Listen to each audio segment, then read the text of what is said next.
যে প্রারম্ভিক মূলধন, সমাপনী মূলধন, প্রারম্ভিক সম্পদ, দায় এগুলো কি জিনিস, কিভাবে নির্ণয় করতে হয়, প্রারম্ভিক মানে কি, সমাপনী মানে কি, তারপরে দেনাদার কিভাবে নির্ণয় করে, মোট ক্রয় বিক্রয়, এই বিষয়গুলো আজকে আমরা দেখা ট্রাই করব।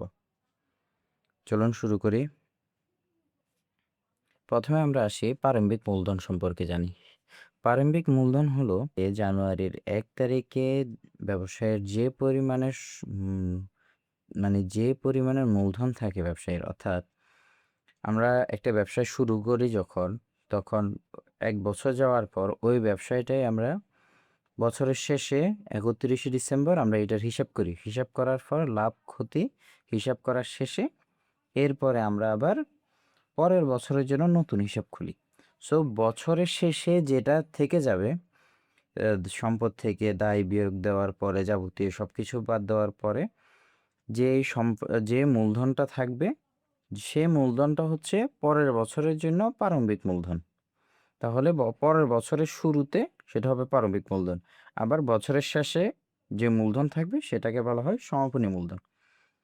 তাহলে আমরা বুঝলাম যে প্রারম্ভিক মূলধন মানে কি, প্রারম্ভিক মানে বছরের শুরু, প্রারম্ভিক মানে শুরু, আর সমাপনী মানে শেষ। প্রারম্ভিক মূলধন সম্পদ এগুলো থাকে বছরের 1 তারিখে, 1 জানুয়ারি, আর সমাপনী মূলধন সম্পদ দায় এগুলো থাকে 31 ডিসেম্বর। আচ্ছা, তাহলে এবার আমরা দেখি যে প্রারম্ভিক মূলধন কিভাবে নির্ণয় করে। প্রারম্ভিক মূলধন নির্ণয় করার একটি সূত্র আছে, যেটা হলো প্রারম্ভিক মূলধন সমান প্রারম্ভিক সম্পদ বিয়োগ প্রারম্ভিক দায়। আমরা জানি সম্পদ সমান দায় যোগ মালিকানা সত্ত্ব। এটা যদি আমরা এখানে একটু নোট করি, সম্পদ সমান দায় যোগ মালিকানা সত্ত্ব। মালিকানা সত্ত্বের মধ্যে মূলধন আছে, মালিকানা সত্ত্বটাকে সম্পূর্ণটাকে আমরা মূলধন হিসেবে নাম দিলাম, এটা ধরলাম ক্যাপিটাল। মালিকানা সত্ত্বটা আমরা সামনে দিয়ে আস্তে আস্তে যখন আমরা সামনের দিকে যাব, তখন মালিকানা সত্ত্বকে আর মালিকানা সত্ত্ব বলা হয় না, মালিকানা সত্ত্বকে আসলে মূলধন হিসেবে। আচ্ছা, তাহলে আমরা জানি সম্পদ সমান দায় যোগ মালিকানা সত্ত্ব। তাহলে এই মালিকানা সত্ত্ব বা মূলধন সমান, তাহলে মালিকানা সত্ত্বটা যদি আমরা রেখে দিই, তাহলে ওই সমান মালিকানা সত্ত্ব সমান, যেহেতু এটা পাশে চলে আসছে, তাহলে এই যে সম্পদটা মাইনাস এল। অর্থাৎ এটা থেকে আমরা কি করি, পক্ষান্তর করে দিলাম, এলটাকে ওই পাশে নিয়ে গেলাম, তাহলে এ মাইনাস এল সমান ওই। তাহলে ওই সমান এ মাইনাস এল, মানে সম্পদ বিয়োগ দায়। ঠিক একইভাবে প্রারম্ভিক মূলধন সমান প্রারম্ভিক মোট সম্পদ বিয়োগ প্রারম্ভিক মোট দায়। এটা প্রশ্নে কিভাবে থাকবে? এটা প্রশ্নে থাকবে এভাবে, যে দেওয়া থাকবে যে সুমন ট্রেডার্সের জানুয়ারির 1 তারিখে মোট সম্পদের পরিমাণ 1 লক্ষ টাকা এবং মোট দায়ের পরিমাণ 20,000 টাকা। বলবে যে এবার তাহলে প্রারম্ভিক মূলধনের পরিমাণ নির্ণয় করতে। তাহলে আমরা জানি প্রারম্ভিক মূলধন সমান প্রারম্ভিক মোট সম্পদ বিয়োগ প্রারম্ভিক মোট দায়। তাহলে আমাদের সম্পদ হচ্ছে 1 লক্ষ টাকা, আমাদের দায় হচ্ছে 20,000 টাকা। তাহলে আমাদের প্রারম্ভিক মূলধন হবে 80,000 টাকা। প্রশ্নটা এভাবে আসবে। আবার হতে পারে ঠিক একইভাবে হতে পারে যে সুমন ট্রেডার্সের সমাপনী মোট সম্পদ বছরের শেষের মোট সম্পদের পরিমাণ হয় 80,000 টাকা, মোট দায়ের পরিমাণ 30,000 টাকা। এরকম যদি হয়, তাহলে সমাপনী মূলধন সমান সমাপনী সম্পদ বিয়োগ সমাপনী দায়, অর্থাৎ 80,000 বিয়োগ 30,000 সমান সমাপনী মূলধনের পরিমাণ হবে 50,000। এভাবেই প্রারম্ভিক মূলধন এবং সমাপনী মূলধন নির্ণয় করা হয়। আবার হয়তো দেওয়া থাকতে পারে সমাপনী মূলধন দেওয়া থাকতে পারে, সমাপনী দায় দেওয়া থাকতে পারে, সমাপনী সম্পদ নির্ণয় করার কথা বলা হতে পারে। আবার এই দুইটা দেওয়া থাকতে পারে, মূলধন এবং সম্পদ দেওয়া থাকতে পারে, দায় নির্ণয় করার কথা বলতে পারে। সো আমরা যেহেতু এই সূত্রটা যদি আমাদের আয়ত্ত করতে পারি, তাহলে আমাদের এই ব্যাপারে আর আমাদের কোনো কনফিউশন থাকবে না, আমরা এটা যে কোনো কিছুই নির্ণয় করতে পারবো। ওকে, মোট বিক্রয়ের পরিমাণ, মোট ক্রয়ের পরিমাণ। এখানে সৃজনশীল প্রশ্ন একে দেওয়া আছে যে উপযুক্ত তথ্য হতে ডিসেম্বর মাসের মোট ক্রয়ের পরিমাণ নির্ণয় করো। তাহলে এবার আমরা নির্ণয় করব মোট ক্রয়ের পরিমাণ।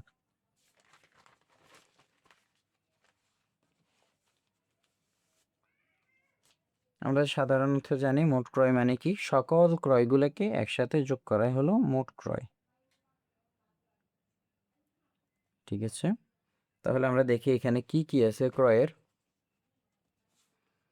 নগদে এত টাকা ব্যবসা আনয়ন করা হলো, এটা হচ্ছে ক্যাপিটাল বা মূলধন। এত টাকার পণ্য ক্রয় করা হলো, 2,50,000 টাকার পণ্য ধারে ক্রয় করা হলো, এটা আমাদের ক্রয়ে আসবে। নগদে এত টাকা আসবাবপত্র ক্রয় করা হলো, এটাও ক্রয়ে আসবে।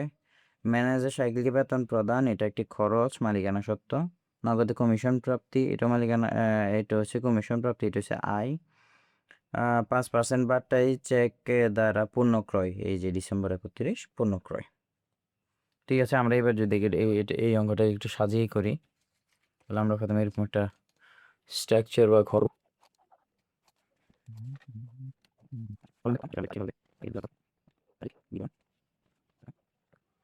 ওকে, আমাদের তাহলে প্রথম ক্রয়টা আছে ডিসেম্বর 12 তারিখে দেওয়া আছে। ধারে পণ্য ক্রয় 2.5 লাখ টাকা। তাহলে আমরা এখানে লিখি ধারে পণ্য ক্রয়। মোট ক্রয় যেহেতু নির্ণয় করতে হচ্ছে, তাহলে ধারে এবং নগদে সকল ধরনের ক্রয় আমরা এখানে লিখবো। ধারে পণ্য ক্রয় 2.5 লাখ টাকা। এরপরে আমাদের আছে ডিসেম্বর 23 দেওয়া আছে নগদে 60,000 টাকার আসবাবপত্র ক্রয় করা হলো। তাহলে আমরা লিখবো আসবাবপত্র ক্রয়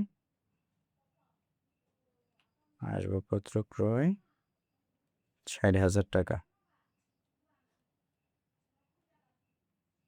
আসবাবপত্র ক্রয় করা হলো 60,000 টাকা। এইবার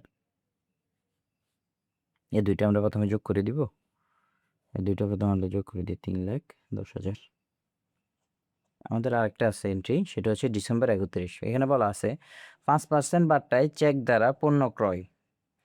তাহলে 5% বার্তায় চেক দ্বারা পণ্য ক্রয় 1,20,000 টাকা। তাহলে প্রথমে আমরা লিখব পণ্য ক্রয় করা হয়েছে কত, ডিসেম্বর 31 পণ্য ক্রয় করা হয়েছে 1,20,000 টাকা বিয়োগ 5% বাট্টাটা আমরা বাদ দিব, যেটা আমাদেরকে বাট্টা দিছে বা ছাড় দিছে, আমাদেরকে যে ডিসকাউন্টটা দিছে এই ডিসকাউন্টটা আমরা 5% বাদ দিব। তাহলে বাট্টা 5%, 1,20,000 টাকার 5%, তাহলে কত হয়, 6,000 টাকা। 6,000 টাকাটা যদি আমরা বাদ দিই, তাহলে 1,20,000 থেকে 6,000 গেলে 12, 6, আচ্ছা 20 থেকে 6,000 গেলে, আর এখানে থেকে 1,14,000। এবার আমরা এগুলোকে কমপ্লিটলি যোগ করে দিব। 3,10,000 থেকে 1,14,000, 4,24,000। 4,24,000। তাহলে আমাদের মোট ক্রয়ের পরিমাণ 4,24,000। ঠিক আছে, তাহলে আমরা এবার এভাবে তাহলে মোট ক্রয় নির্ণয় করতে হয়। সবগুলা ক্রয় আমরা একসাথে যোগ করলাম, বাট্টা ছিল যে এন্ট্রির মধ্যে, ওই এন্ট্রিটাকে আমরা বাট্টাটা বাদ দিলাম বা ডিসকাউন্টটা বাদ দিলাম। ডিসকাউন্টটা বাদ দেওয়ার পরে সম্পূর্ণ ক্রয়কে যোগ করে দেওয়ার পরে আমাদের এসে গেল মোট ক্রয়। সেম একইভাবে আমরা মোট বিক্রয়ের পরিমাণ এখানে দেখতে পারি। মোট বিক্রয়ের পরিমাণ কীভাবে নির্ণয় করে, এখানে দেওয়া আছে যে উপযুক্ত তথ্য হতে মার্চ মাসে বিক্রয়ের পরিমাণ নির্ণয় করো। তাহলে এটা আমরা আর করলাম না, এটা আমরা এভাবে দেখাই দিই একটু। কাশিমার নিকট হতে পণ্য ক্রয়টা ক্রয়। জাহিদ স্টোরের নিকট বিস্কুট বিক্রয় করেন 15,000 টাকা, এটা আসবে বিক্রয়। মার্চ 6 আসবে বিক্রয়ের এন্ট্রিতে। তারপরে দোকান ভাড়া প্রদান, এটা খরচ। নগদে পণ্য বিক্রয় মার্চ 10, এটাও আসবে। নগদে পণ্য ক্রয়, এটা হচ্ছে ক্রয়। পুরাতন যন্ত্রপাতি বিক্রয় এই মার্চ 19, পুরাতন যন্ত্রপাতি ক্রয় 15,000 টাকা, এটাও মোট বিক্রয়ে আসবে। তারপর আছে জনতা ট্রেডার্সের নিকট ময়দা ক্রয় 17,000 টাকা, এটাও ক্রয়ের খাতে আসবে। মালিক নিজ প্রয়োজনে ব্যবসা থেকে উত্তোলন, এটা আসবে মালিক না সত্ত্বতে।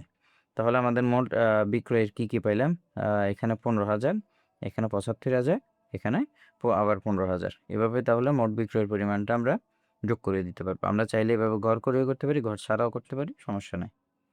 প্রারম্ভিক মূলধনের পরিমাণ দেওয়া আছে, এই যে 3 কতে দেওয়া আছে প্রারম্ভিক মূলধনের পরিমাণ আমরা নির্ণয় করছিলাম। প্রারম্ভিক মূলধন কিভাবে নির্ণয় করে, প্রারম্ভিক মূলধন সমান প্রারম্ভিক মোট সম্পদ বিয়োগ প্রারম্ভিক মোট দায়। আমরা ওভাবেই এই যে জানুয়ারি 1 তারিখ, জানুয়ারি 1 তারিখে কী দেওয়া আছে? নগদ 50,000 টাকা, 75,000 টাকার আসবাবপত্র, 55,000 টাকার ব্যাংক ঋণ নিয়ে প্রশিক্ষণ কেন্দ্র শুরু করা হলো। তাহলে নগদ কত টাকা? সম্পদ, আমরা সম্পদের পরিমাণটি নির্ণয় করি। নগদও হচ্ছে সম্পদ, আসবাবপত্র হচ্ছে সম্পদ। আমরা একটু রাফ করে দেখাই দিই, আমরা অঙ্কটা করলাম না। নগদ আছে 5 লাখ, আসবাবপত্র 75,000, এ হলো মোট সম্পদের পরিমাণ 5,75,000। ঋণ আছে বা দায়, ঋণ আছে 55,000।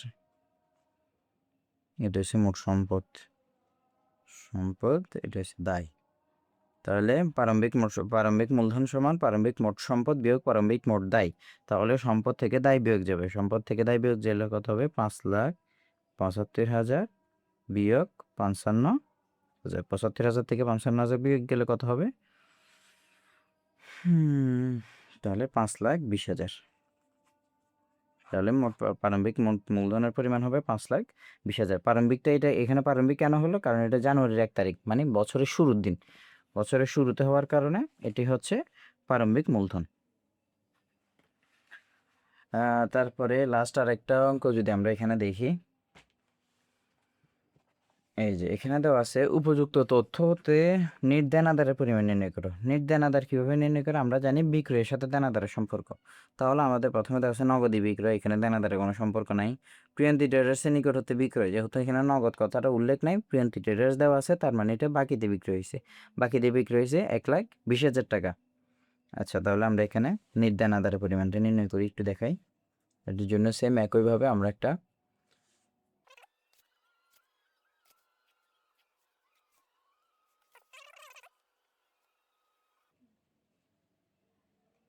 প্রথমে জানুয়ারি 10 দেওয়া আছে প্রিয়ন্তি ট্রেডার্সের নিকট বিক্রয়। তাহলে আমরা এখানে শুধু লিখব প্রিয়ন্তি ট্রেডার্স, প্রিয়ন্তি ট্রেডার্স, প্রিয়ন্তি ট্রেডার্সের নিকট হতে বিক্রয়। প্রিয়ন্তি ট্রেডার্সের নাম লিখলাম আমরা 1,20,000 টাকা।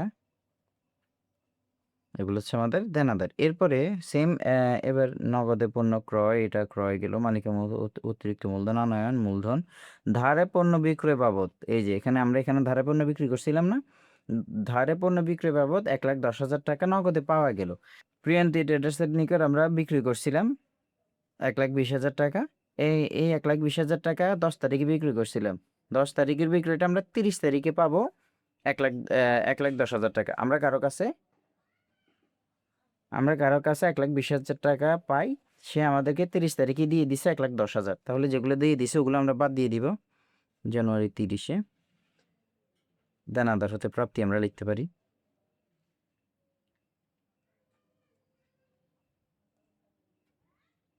দেনাদার হতে প্রাপ্তি 1,10,000 টাকা।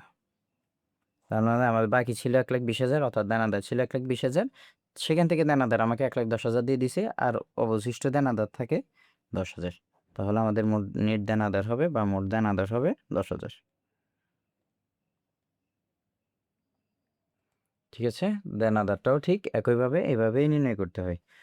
মোট দেনাদার থেকে যত টাকা আমরা পাইছি ওই দেনাদারটা আমরা বিয়োগ করে দেওয়ার পরে অবশিষ্ট যতটা থাকে ওটাই হলো মোট দেনাদার।